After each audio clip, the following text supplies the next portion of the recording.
We got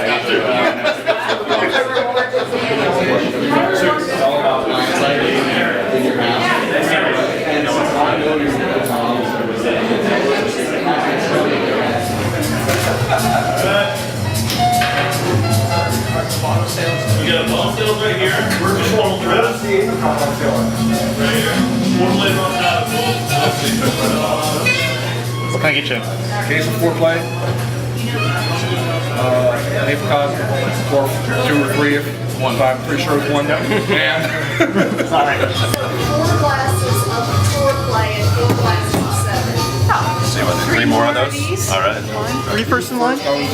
well, I wasn't really second. You technically were. Yeah, when it came in, I was second, but I wasn't the second person here. I just kind of skipped my friend. Is it worth the wait? Definitely. All right, let me give. Definitely. All right. So you've been around now for 2 years. What's the difference between like year 1 and year 2, like as far as your production, like how many barrels, like how much have you grown?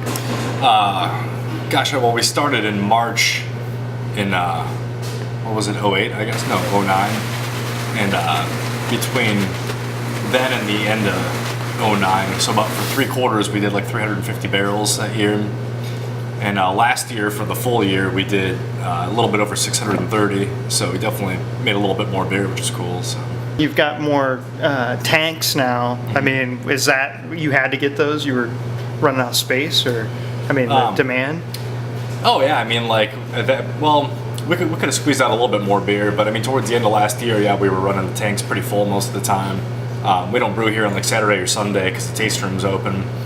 So that slows us down a little bit. We could probably squeeze out some extra barrelage if we were coming in and brewing on the weekends and whatnot. But yeah, these extra tanks are going to be handy for us. I mean, one of them is just dedicated to our new Engelbert Pils that we're just doing year-round now. So that tank sees nothing but Pilsner. So. Was there any obstacles or surprises that you didn't anticipate when you started? Like, what was the biggest thing, like, that maybe you were surprised about having your own brewery? I know there's probably a lot, but... Yeah, it's funny to think about it now, right? But it's definitely pretty time-consuming. Like, operating the business is pretty time-consuming. I mean, doing all the production work is plenty on its own, I think, and then you know, having to, like, kind of keep up with everything else. It's kind of a handful, for sure, but so that's been kind of a challenge, sort of like a time sense. But yeah, besides that, I don't know, it's been a lot of fun in a lot of ways, so I try to not think about all the challenging stuff too much. Put that all behind. You guys make a lot of different beers. You're doing a lot of barrel aging things. What's your favorite beer that you've made in 2 years? Actually, it was really not too long ago. We did for the Brewpublic in Cerveza Valentine's Day event. I forget what it's called. We did a little blend that was, I think, 20% a barrel-aged 6 that has raspberries and 80% what was going to be blended into the 4-play just a little bit after the fact. We called it Blend Love, just kind of joking around about Ben Love's name, and that was probably my favorite beer we've done so far. I thought it was just really nice. Tell me about the soul composition. This is something that's kind of new. Can you explain that? Yeah, we've been filling up a lot of oak barrels since we opened the brewery. I think when we started we had 16 barrels. Now we're up around 50 or so, give or take a handful. And a lot of the barrels were getting really specific. They were a lot of like single cask things that had either fruit or some special ingredients or spices, that sort of thing, or different yeast or bacteria. And we were kegging all that stuff, and a lot of those beers kind of struck us as being, you know, really appropriate for bottling, that they would bottle really well, age really well, you know, that sort of thing. And it was always a drag to, you know, drain 4 kegs out of a barrel and then have it be gone like that, especially when you put so much time into some of them. So we kind of wanted to spread it around more, so we started bottling the beers, at least portions of them, and then putting it out under this new label that we're calling Soul Composition, where typically that label's only going to go on to beers that are maybe up to like 15 or 20 cases tops, and a lot of times they're even less, though, maybe like just 5 cases or something like that. And it's just a way for us to kind of get that barrel-aged beer out a little bit more and in bottled form. moving on to the future, do you guys have anything big coming up, or what are you thinking about expanding and that sort of thing? Oh, I mean, like production-wise, now we're just wanting to kind of keep doing what we're doing here. We're actually in the middle of changing yeast strains, which is a big deal. So our year-round beer is going to go through a little bit of a change with our flavor profile.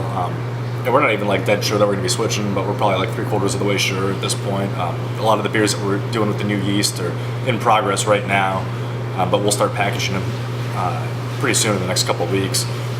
So that's pretty exciting. And then, And what was the reason for the change? I mean, multiple reasons, all sorts. But we're pretty happy with the new yeast so far. It seems like it's got a really nice character to it. It's a little bit more fruity than the old one, but it still has a nice dry finish to it, nice kind of long chalky finish that we like a lot. So, and then one specific beer we're really looking forward to that we'll be putting out this year for the first time is a fresh peach beer that we got going last summer, and we got 800 pounds of peaches for that beer, and it's just been sitting in barrels since last summer. Here and there we tasted the barrels. It tastes pretty good so far, so we're really looking forward to that. We'll probably package it up at some point here in the summer, hopefully. So, Is there any beer style that you haven't made yet that you want to try to make, like soon or in the future? we've been kind of joking around about maybe making an imperial stout, just for fun. Maybe get some bourbon barrels since we don't have any bourbon barrels in here. Oh yeah, and Berliner Weiss too. We're talking about maybe doing a barrel fermented Berliner Weiss. That we might get going pretty soon. We'll see. There's a lot of winemaker friends that I have some used white barrels right now that I think would be really nice neutral barrels to do a Berliner Weiss in. So that's kind of on the horizon right now.